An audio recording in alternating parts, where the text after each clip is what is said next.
The Walrus and the Carpenter by Lewis Carroll. The sun was shining on the sea, shining with all his might. He did his very best to make the billows smooth and bright. And this was odd, because it was the middle of the night. The moon was shining sulkily, because she thought the sun had got no business to be there after the day was done. "It's very rude of him," she said, "to come and spoil the fun."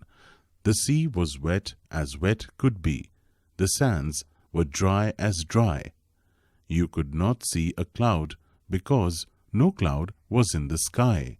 No birds were flying overhead. There were no birds to fly. The Walrus and the Carpenter were walking close at hand.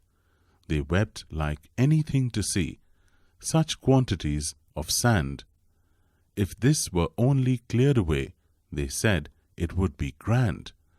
If 7 maids with 7 mops swept it for half a year, do you suppose, the Walrus said, that they could get it clear? "I doubt it," said the Carpenter, and shed a bitter tear. "Come and walk with us," the Walrus did beseech. "A pleasant walk, a pleasant talk, along the briny beach. We cannot do with more than 4, to give a hand to each."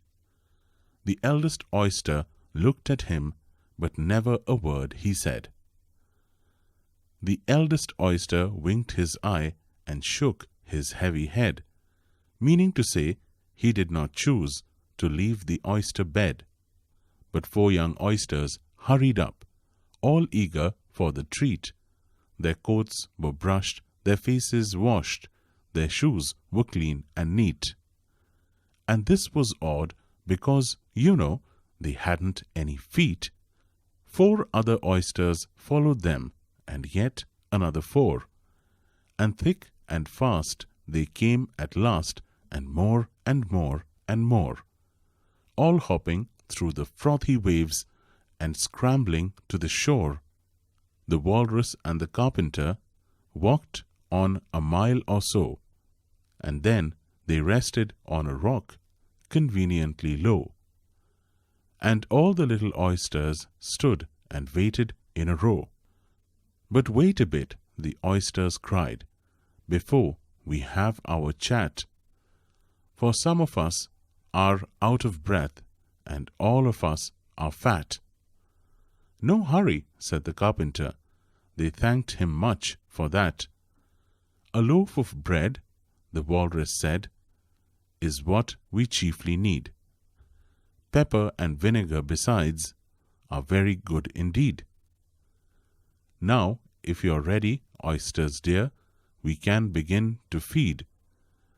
"But not on us," the oysters cried, turning a little blue.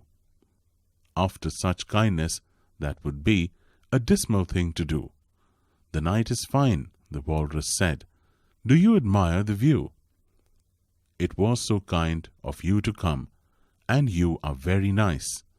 The Carpenter said nothing but, "Cut us another slice.